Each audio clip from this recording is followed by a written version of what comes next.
Human Immortality by William James, read by Vincent Bagnall. It is a matter unfortunately too often seen in history to call for much remark that when a living want of mankind has got itself officially protected and organized in an institution, one of the things which the institution most surely tends to do is to stand in the way of the natural gratification of the want itself. We see this in laws and courts of justice. We see it in ecclesiasticisms. We see it in academies of the fine arts, in the medical and other professions. And we even see it in the universities themselves. Too often do the placeholders of such institutions frustrate the spiritual purpose to which they were appointed to minister by the technical light, which soon becomes the only light in which they seem able to see the purpose, and the narrow way, which is the only way in which they can work in its service. I confess that I thought of this for a moment when the corporation of our university invited me last spring to give this Ingersoll lecture. Immortality is one of the great spiritual needs of man. The churches have constituted themselves the official guardians of the need, with the result that some of them actually pretend to accord or to withhold it from the individual by their conventional sacraments. Withhold it at least in the only shape in which it can be an object of desire. And now comes the Ingersoll lectureship. Its high-minded founder evidently thought that our university might serve the cause he had at heart more liberally than the churches do, because a university is a body so much less trammeled by traditions and by impossibilities in regard to choice of persons. And yet one of the first things which the university does is to appoint a man like him who stands before you, certainly not because he's known as an enthusiastic messenger of the future life, burning to publish the good tidings to his fellow men, but apparently because he is a university official. And thinking in this way, I felt at first as if I ought to decline the appointment. The whole subject of immortal life has its prime roots in personal feeling. I have to confess that my own personal feeling about immortality has never been of the keenest order, and that among the problems that give my mind solicitude, this one does not take the very foremost place. Yet there are individuals with a real passion for the matter, men and women for whom a life hereafter is a pungent craving, and the thought of it an obsession, and in whom keenness of interest has bred an insight into the relations of the subject that no one less penetrated with the mystery of it can attain. Some of these people are known to me. They're not official personages. They do not speak as the scribes, but as having direct authority. And surely, if anywhere a prophet clad in goatskins and not a uniformed official should be called to give inspiration, assurance, and instruction, it would seem to be here on such a theme. Office, at any rate, ought not to displace spiritual calling. And yet, in spite of these reflections, which I could not avoid making, I am here tonight all uninspired and official as I am. I am sure that prophets clad in goatskins, or to speak less figuratively, laymen inspired with emotional messages on the subject, will often enough be invited by our corporation to give the Ingersoll lecture hereafter. Meanwhile, all negative and deadening as the remarks of a mere professional psychologist like myself may be, in comparison with the vital lessons they will give, I am sure, upon mature reflection, that those who have the responsibility of administering the Ingersoll Foundation are in duty bound to let the most various kinds of official personages take their turn as well. The subject is really an enormous subject. At the back of Mr. Alger's Critical History of the Doctrine of a Future Life, there is a biography of more than 5,000 titles of books in which it is treated. Our corporation cannot think only of the single lecture. It must think of the whole series of lectures in futuro. Single lectures, however emotionally inspired and inspiring they may be, will not be enough. The lectures must remedy each other, so that out of the series there shall emerge a collective literature worthy of the importance of the theme. This unquestionably was what the founder had in mind. He wished the subject to be turned over in all possible aspect, so that at last results might ponderate harmoniously in the true direction. Seen in this long perspective, the Ingersoll Foundation calls for nothing so much as for minute division of labor. Orators must take their turn, and prophets, but narrow specialists as well. Theologians of every creed, metaphysicians, anthropologists, and psychologists, must alternate with biologists and physicists and physical researcher, even with mathematicians. If any one of them presents a grain of truth seen from his point of view, that will remain and accrete with truths brought by the others, his will have been a good appointment. In the hour that lies before us, then, I shall seek to justify my appointment by offering what seem to me two such grains of truth, 2 points well fitted, if I am not mistaken, to combine with anything that other lectures may bring. These points are both of them in the nature of replies to objections, to difficulties, which our modern culture finds in the old notion of a life hereafter. Difficulties that I am sure rob the notion of much of its old power to draw belief in the scientifically cultivated circles to which this audience belong. The first of these difficulties is relative to the absolute dependence of our spiritual life, as we know it here, upon the brain.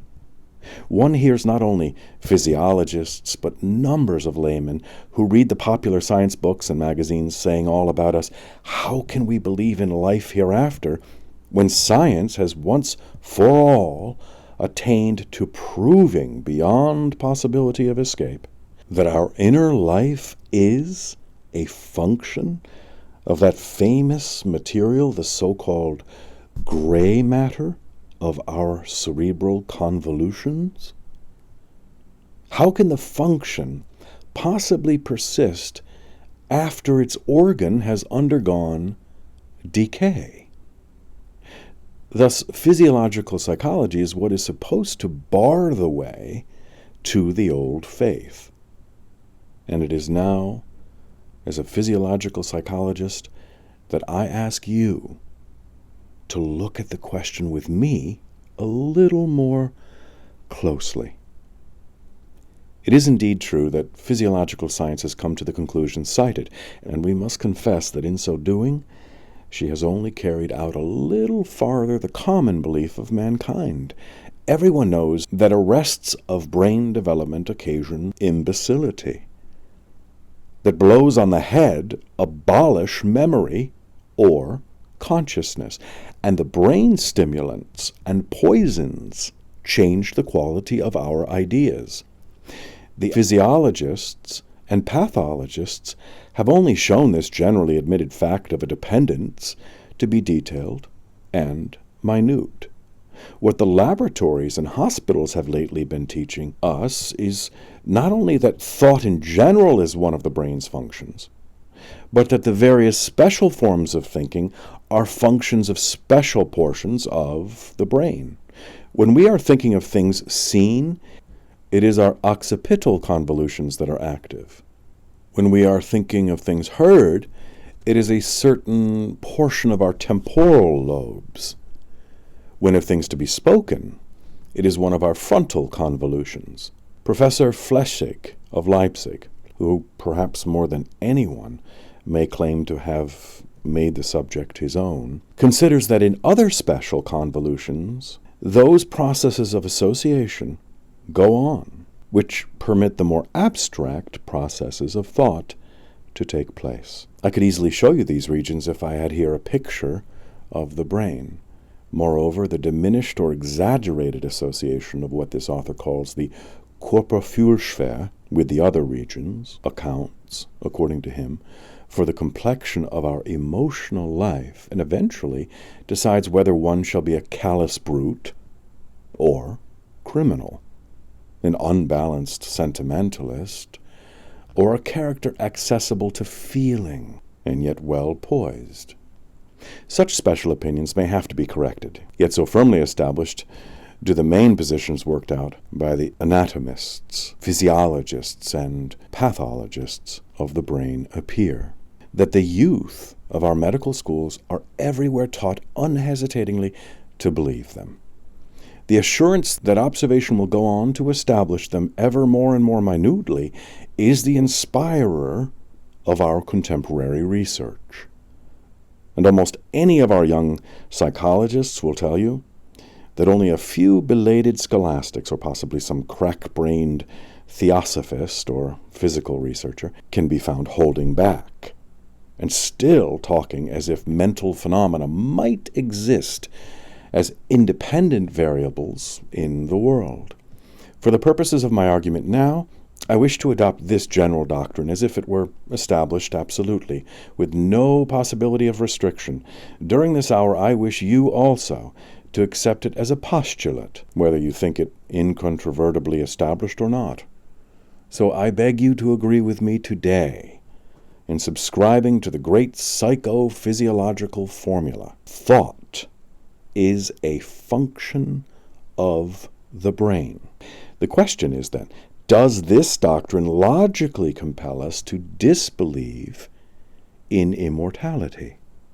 Ought it to force every truly consistent thinker to sacrifice his hopes of an hereafter to what he takes to be his duty of accepting all the consequences of a scientific truth?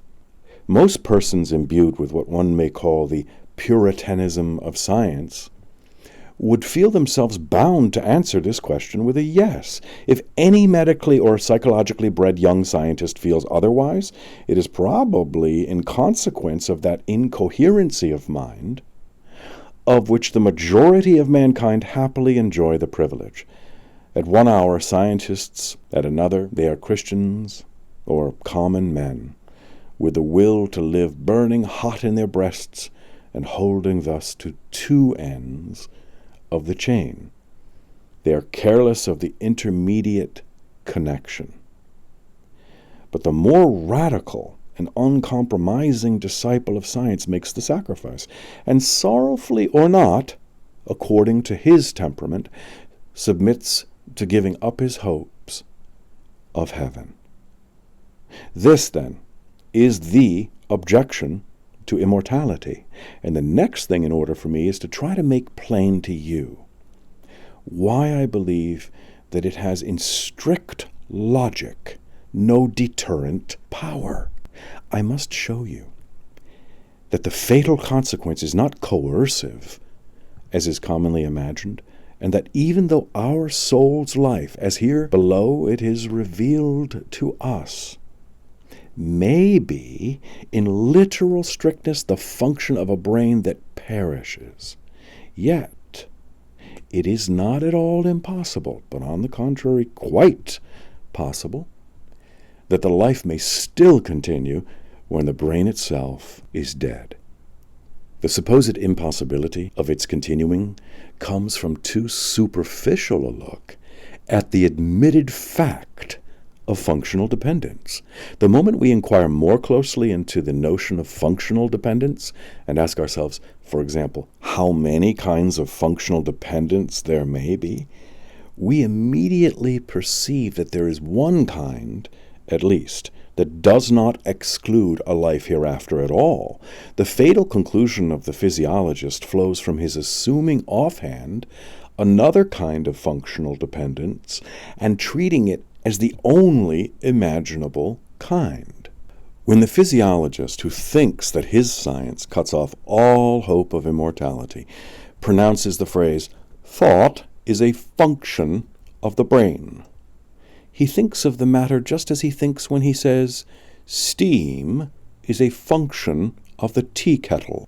Light is a function of the electric circuit. Power is a function of the moving waterfall.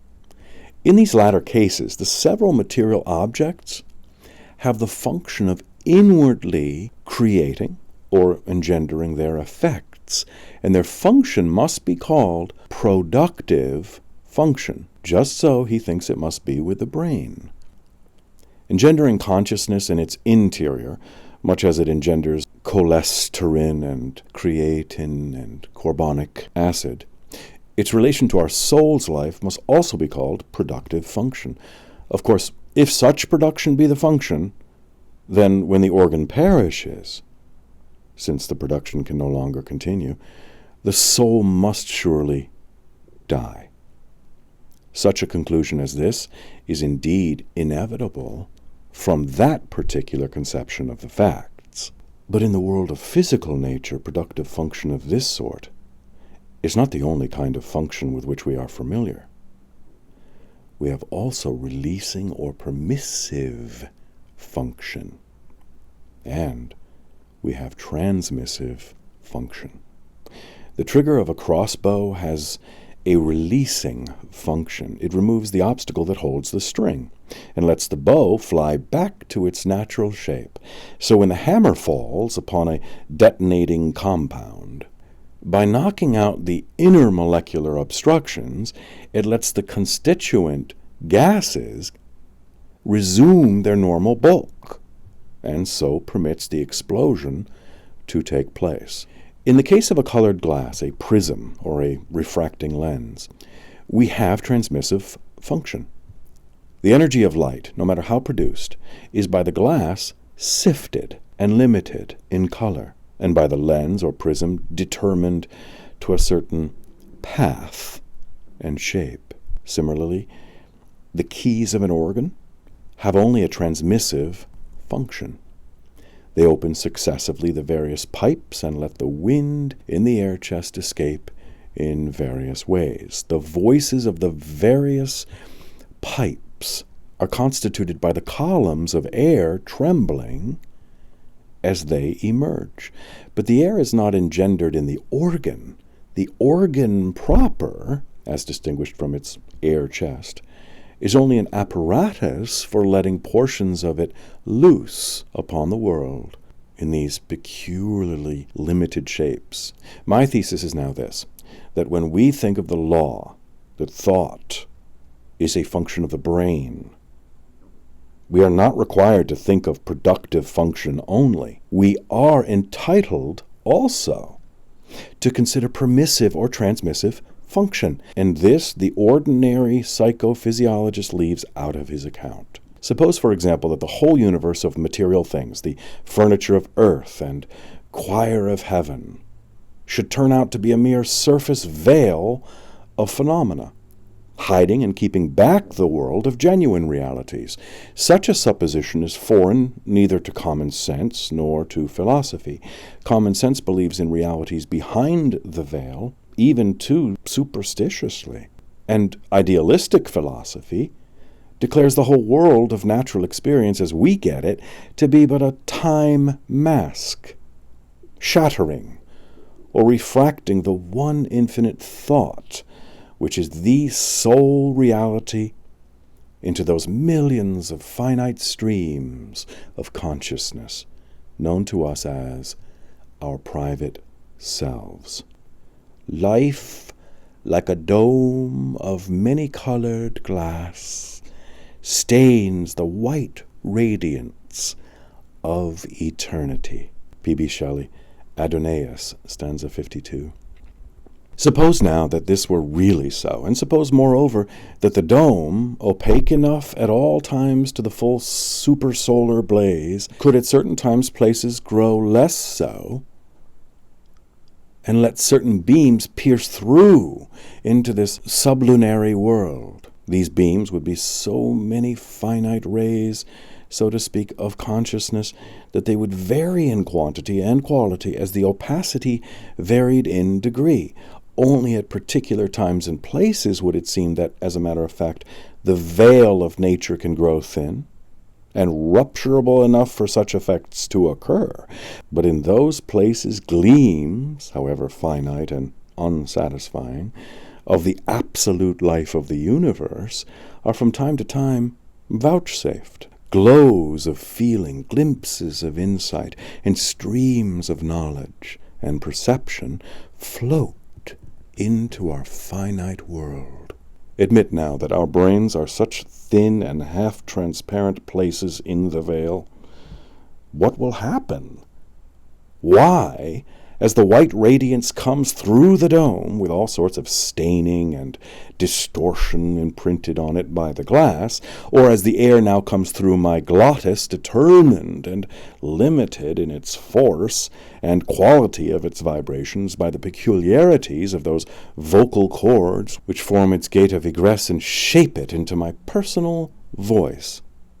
Even so, the genuine matter of reality, the life of souls as it is in its fullness, will break through our several brains into this world in all sorts of restricted forms, and with all the imperfections and queernesses that characterize our finite individualities here below.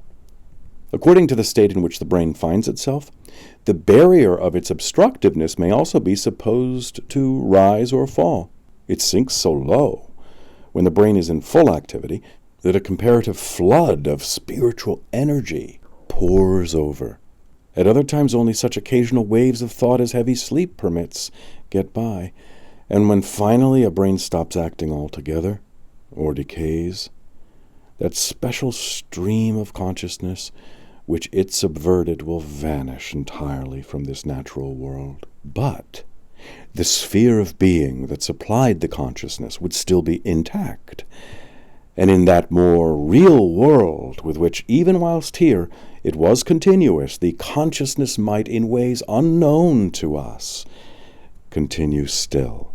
You see that on all these suppositions, our soul's life, as we here know it, would nonetheless, in literal strictness, be the function of the brain. The brain would be the independent variable.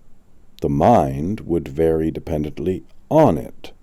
But such dependence on the brain for this natural life would in no wise make immortal life impossible. It might be quite compatible with supernatural life behind the veil hereafter. As I said then, the fatal consequence is not coercive, the conclusion which materialism draws being due solely to its one-sided way of taking the word function. And whether we care or not for immortality in itself, we ought, as mere critics doing police duty among the vagaries of mankind, to insist on the illogicality of a denial based on the flat ignoring of a palpable alternative. How much more ought we to insist as lovers of truth when the denial is that of such a vital hope of mankind? In strict logic, then, the fangs of cerebralistic materialism are drawn. My words ought consequently already to exert a releasing function on your hopes.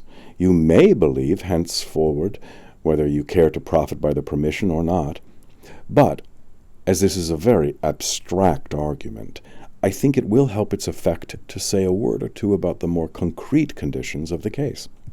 All abstract hypotheses sound unreal.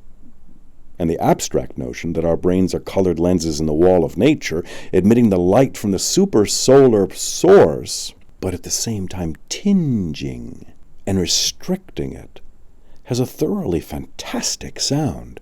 What is it, you may ask, but a foolish metaphor? And how can such a function be imagined? Isn't the common materialistic notion vastly simpler? Is not consciousness really more comparable to a sort of stream or perfume or electricity or nerve glow, generated on the spot in its own peculiar vessel? Is it not more rigorously scientific to treat the brain's function as a function of production? The immediate reply is that if we are talking of science, positively understood, function can mean nothing more than brain concomitant variation. When the brain activities change in one way, consciousness changes in another. When the currents pour through the various lobes, consciousness sees things. When through the lower frontal region, consciousness says things to itself. When they stop, she goes to sleep, etc. In strict science, we can only write down the bare fact of concomitance, and all talk about either production or transmission as the mode of taking place is pure superadded hypothesis, and metaphysical hypothesis at that, for we can frame no more notion of the details on one alternative than on the other. Ask for any indication of the exact process, either of transmission or production, and science confesses her imagination to be bankrupt. She has so far not the least glimmer of a conjecture or suggestion, not even a bad verbal metaphor or pun to offer. Ignoramus, ignorabimus. We don't know. We won't know. OT is what most physiologists, in the words of one of their number, will say here. The production of such a thing as consciousness in the brain, they will reply with the late Berlin professor of physiology, is the absolute world enigma, something so paradoxical and abnormal as to be a stumbling block to nature and almost a self-contradiction. Into the mode of production of steam in a tea kettle, we have conjectural insight, for the terms that change are physical homogeneous one with another. And we can easily imagine the case to consist of nothing but alterations of molecular motion. But in the production of consciousness by the brain, the terms are heterogeneous natures altogether. And as far as our understanding goes, it is as great a miracle as if we said, thought is spontaneously generated or created out of nothing. The theory of production is therefore not a jot more simple or credible in itself than any other conceivable theory. It is only a little more popular, and that one need do, therefore, and all that one need do, therefore, if the ordinary materialist should challenge one to explain how the brain can be an organ for limiting and determining to a certain form of consciousness elsewhere produced, is to retort with a tu quoque, is to retort with a question, asking him in turn to explain how it can be an organ for producing consciousness out of whole cloth. For polemic purposes, the theories are thus exactly on a par. But if we consider the theory of transmission in a wider way, we see that it has certain positive superiorities, quite apart from its connection with the immortality question. Just how the process of transmission may be carried on is indeed unimaginable, but the outer relations, so to speak, of the process encourage our belief. Consciousness in this process does not have to be generated de novo in a vast number of places. It already exists. It exists already behind the scenes, coeval with the world. The transmission theory not only avoids in this way multiplying miracles, but it puts itself in touch with general idealistic philosophy better than the production theory does. It should always be reckoned a good thing when science and philosophy thus meet. It puts itself also in touch with the conception of a threshold, a word with which, since Fechner wrote his book called Psychophysic, the so-called new psychology has rung. Fechner imagines as the condition of consciousness a certain kind of psychophysical movement, as he terms it. Before consciousness can come, a certain degree of activity in the movement must be reached. This requisite degree is called the threshold, but the height of the threshold varies under different circumstances. It may rise or fall. When it falls, as in states of great lucidity, We grow conscious of things of which we should be unconscious at other times. When it rises, is in drowsiness, consciousness sinks in amount. The rising and lowering of a psychophysical threshold exactly conforms to our notion of a permanent obstruction to the transmission of consciousness, which obstruction may in our brains grow alternately greater or less. The transmission theory also puts itself in touch with a whole class of experiences that are with difficulty explained by the production theory. I refer to those obscure and exceptional phenomena reported at all times throughout human history, which the psychical researchers, with Mr. Frederick Myers at their head, are doing so much to rehabilitate. Such phenomena, namely, as religious conversions, providential leadings in answer to prayer, instantaneous healings, premonitions, apparitions at time of death, clairvoyant visions or impressions, and the whole range of mediumistic capacities, to say nothing of still more exceptional and incomprehensible things. If all our human thought be a function of the brain, well then, of course, if any of these things are facts, and to my own mind some of them are facts, we may not suppose that they can occur without preliminary brain action. But the ordinary production theory of consciousness is knit up with a peculiar notion of how brain action can occur. That notion being that all brain action, without exception, is due to a prior action, immediate or remote, of the bodily sense organs on the brain. Such action makes the brain produce sensations and mental images, and out of the sensation and images, the higher forms of thought and knowledge, in their turn, are framed. As transmissionists, we also must admit this to be the condition of all our usual thought. Sense action is what lowers the brain barrier. My voice and aspect, for instance, strike upon your ears and eyes. Your brain thereupon becomes more pervious, and an awareness on your part of what I say and who I am slips into this world from the world beyond the veil. But in the mysterious phenomena to which I allude, it is often hard to see where the sense organs can come in. A medium, for example, will show knowledge of his sitter's private affairs, which it seems impossible he should have acquired through sight or hearing, or inference therefrom. Or you will have an apparition of someone who is now dying hundreds of miles away. On the production theory, one does not see from what sensations such odd bits of knowledge are produced. On the transmission theory, they don't have to be produced. They exist ready-made in the transcendental world. And all that is needed is an abnormal lowering of the brain threshold to let them through.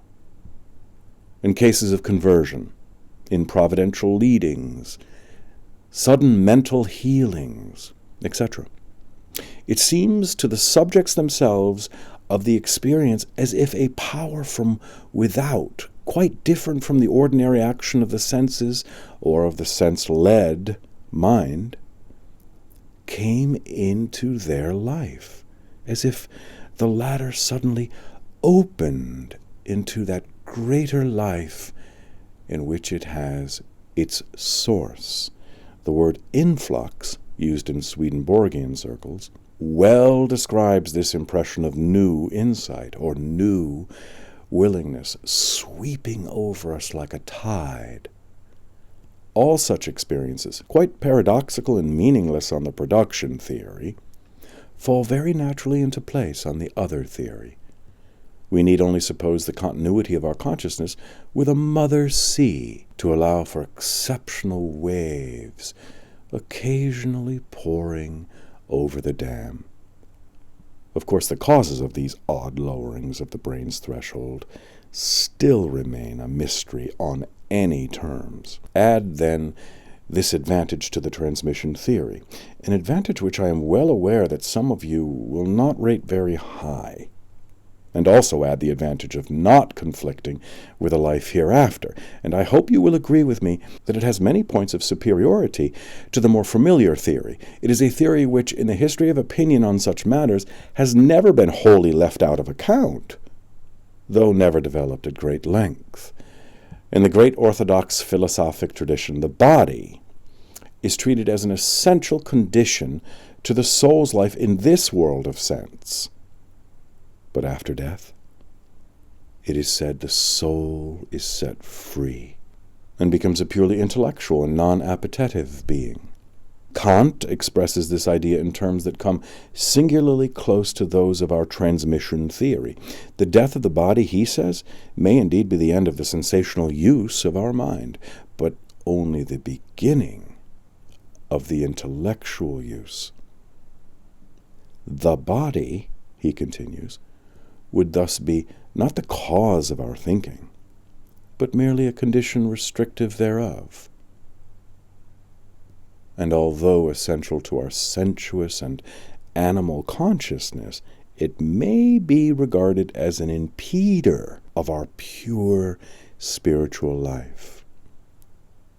And in a recent book of great suggestiveness and power, less well known as yet than it deserves, I mean Riddles of the Sphinx, by Mr. F.C.S. Schiller of Oxford, late of Cornell University, the transmission theory is defended at some length.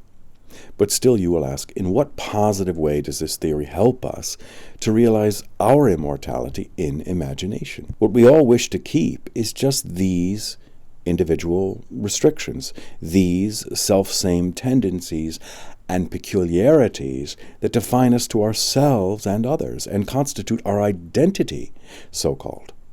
Our finiteness and limitations seem to be our personal essence, and when the finiting organ drops away and our several spirits revert to their original source and resume their unrestricted condition, will they then be anything like those sweet streams of feeling which we know, and which even now our brains are sifting out from the great reservoir for our enjoyment here below? Such questions are truly living questions, and surely they must be seriously discussed by future lecturers upon this Ingersoll Foundation. I hope, for my part, that more than one such lecturer will penetratingly discuss the conditions of our immortality and tell us how much we may possibly gain if its finiting outlines should be changed. If all determination is negation, as the philosophers say, it might well prove that the loss of some of the particular determinations which the brain imposes would not appear a matter for such absolute regret.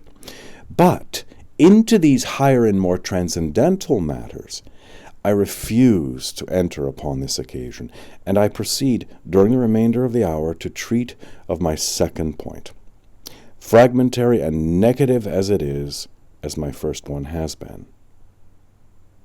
Yet between them, they do give to our belief in immortality a freer wing. My second point is relative to the incredible and intolerable number of beings which, with our modern imagination, we must believe to be immortal. If immortality be true, I cannot but suspect that this, too, is a stumbling block to many of my present audience. It is a stumbling block which I should thoroughly like to clear away.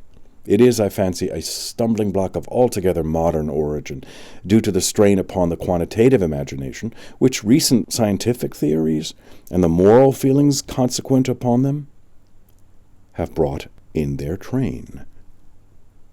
For our ancestors, the world was a small and, compared with our modern sense of it, a snug affair. 6,000 years at most it had lasted. In its history, a few particular human heroes, kings, ecclesiarchs, and saints stood forth very prominent, overshadowing the imagination with their claims and merits, so that not only they, but all who associated familiarly with them, shone with a glamour which even the Almighty, it was supposed, must recognize and respect. These prominent personages and their associates were the nucleus of the immortal group. The minor heroes and saints of minor sects came next, and people without distinction formed a sort of background in filling in the whole scene of eternity, so far at least as heaven and not the nether place was concerned in it, never struck to the believer's fancy as an overwhelmingly large or inconveniently crowded stage. One might call this aristocratic view of immortality the immortals. I speak of heaven exclusively, for an immortality of torment need not now concern us, were always an elite, a select and manageable number. But with our own generation, an entirely new quantitative imagination has swept over our Western world. The theory of evolution now requires us to suppose a far vaster scale of times, spaces, and numbers than our forefathers ever dreamed the cosmic process to involve. Human history grows continuously out of animal history and goes back possibly even to the tertiary epoch. From this, there has emerged insensibly a democratic view instead of the old aristocratic view of immortality. For our minds, though in one sense they may have grown a little cynical, in another they have been made sympathetic by the evolutionary perspective. Bone of our bone and flesh of our flesh are these half-brutish prehistoric brothers, girdled about with the immense darkness of this mysterious universe, even as we are. They were born and died, suffered and struggled, given over to fearful crime and passion, plunged in the blackest ignorance, preyed upon by hideous and grotesque delusions, yet steadfastly serving the profoundest of ideals in their fixed faith that existence in any form is better than non-existence. They ever rescued triumphantly from the jaws of ever-imminent destruction the torch of life, which, thanks to them, now lights the world for us. How small indeed seem individual distinctions when we look back on these overwhelming numbers of human beings panting and straining under the pressure of that vital want. And how inessential in the eyes of God must be the small surplus of the individual's merit, swamped as it is in the vast ocean of the common merit of mankind, dumbly and undauntedly doing the fundamental duty and living the heroic life. We grow humble and reverent as we contemplate the prodigious spectacle. Not our differences and distinctions we feel, no, but our common animal essence of patience under suffering and enduring effort must be what redeems us in the deity's sight. An immense compassion and kinship fill the heart, an immortality from which these inconceivable billions of fellow strivers should be excluded becomes an irrational idea for us. That our superiority in personal refinement or in religious creed should constitute a difference between ourselves and our messmates at life's banquet, fit to entail such a consequential difference of destiny as eternal life for us, and for them torment hereafter, or death with the beasts that perish, is a notion too absurd to be considered serious. Nay, more, the very beasts themselves, the wild ones at any rate, are leading the heroic life at all times, And a modern mind, expanded as some minds are by cosmic emotion, by the great evolutionist vision of universal continuity, hesitates to draw the line even at man. If any creature lives forever, why not all? Why not the patient brutes? So that a faith in immortality, if we are to indulge it, demands of us nowadays a scale of representation so stupendous that our imagination faints before it, and our personal feelings refuse to rise up and face the task. The supposition we are swept along to is too vast, and rather than face the conclusion, we abandon the premise from which it starts. We give up our own immortality sooner than believe that all the hosts of Hottentots and Australians that have been and shall ever be should share it with us in secula seculorum. Life is a good thing on a reasonably copious scale, but the very heavens themselves and the cosmic times and spaces would stand aghast, we think, at the notion of preserving eternally such and ever-swelling plethora and glut of it. Having myself, as a recipient of modern scientific culture, gone through a subjective experience like this, I feel sure that it must also have been the experience of many, perhaps of most, of you who listen to my words. But I have also come to see that it harbors a tremendous fallacy. And since the notion of the fallacy has set my own mind free again, I have felt that one service I might render to my listeners tonight would be to point out where it lies. It is the most obvious fallacy in the world, and the only wonder is that all the world should not see through it.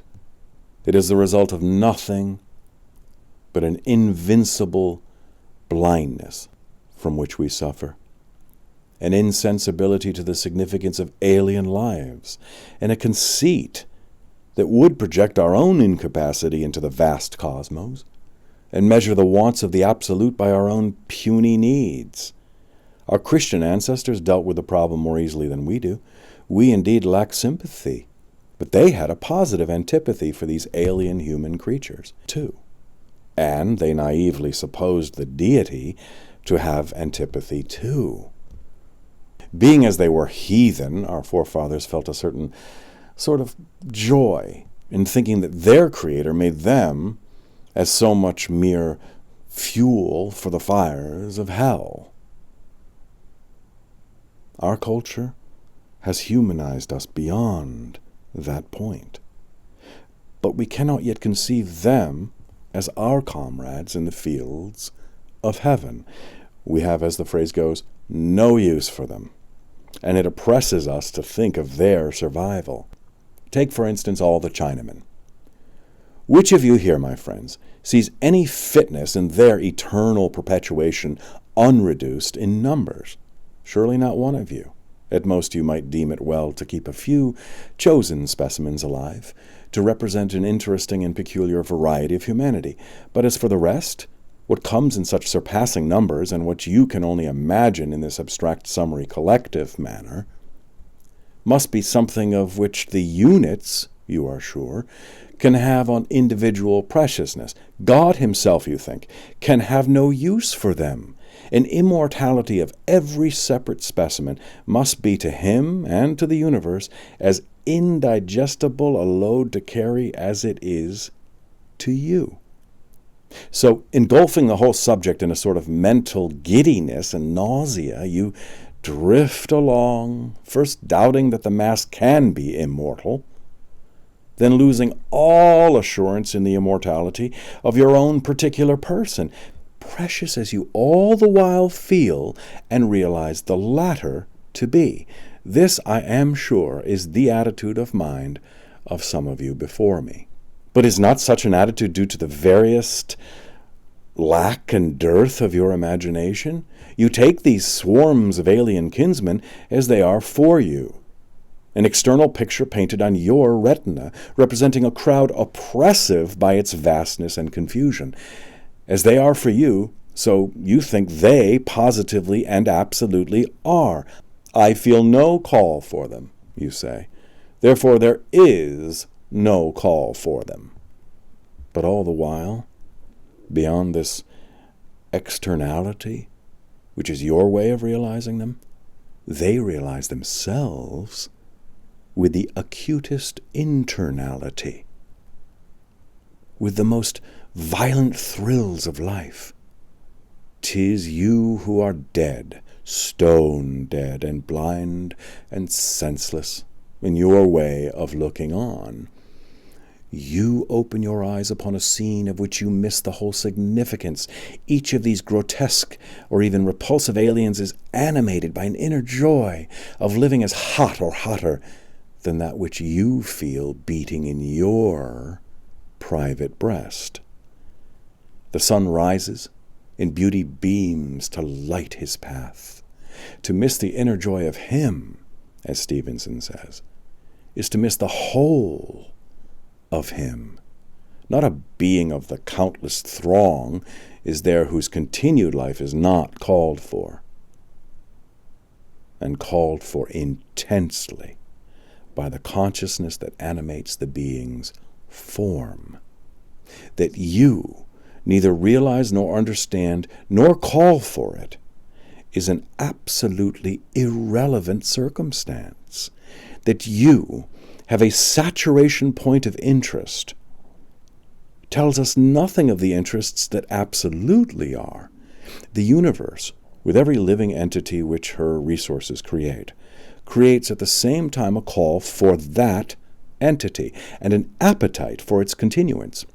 Creates it, if nowhere else, at least within the heart of the entity itself.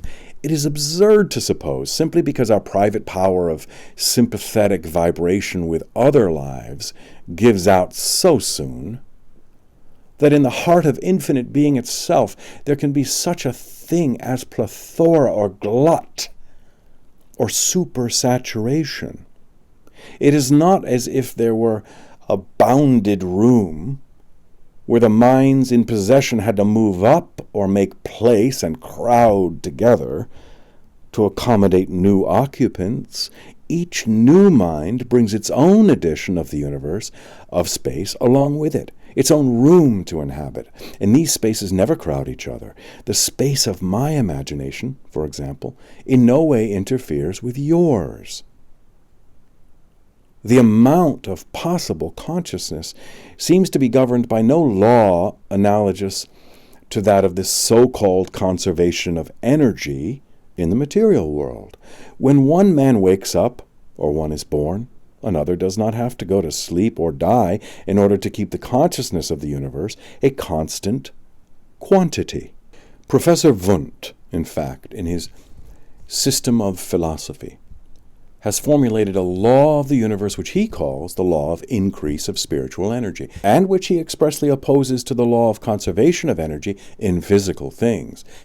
There seems to be no formal limit to the positive increase of being in spiritual respects, and since the spiritual being, whenever it comes, affirms itself, expands and craves continuance, we may justly and literally say, regardless of the defects of our own private sympathy, that the supply of individual life in the universe can never possibly, however immeasurable it may become, exceed the demand.